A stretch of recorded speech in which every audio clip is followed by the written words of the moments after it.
আমরা ডিবেটর, আমরা প্রতিবাদ করবো না ভাই। পড়ালেখা করছি ভাই, কেন প্রতিবাদ করার জন্য না, পড়ালেখা করে রাজনীতি করতে আসছি, ধান্দাবাজি করার জন্য ভাই। মানে আমার কেরিয়ার সম্পর্কে সবাই জানে।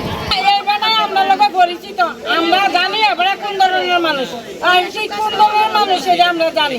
অনেক মাদক বিরোধী অনেক কিছু আইনগত ব্যবস্থা নিলে এই হেবাটা না থাকলে দূর মানে চাঁদাবাজি সব কিছু হইল।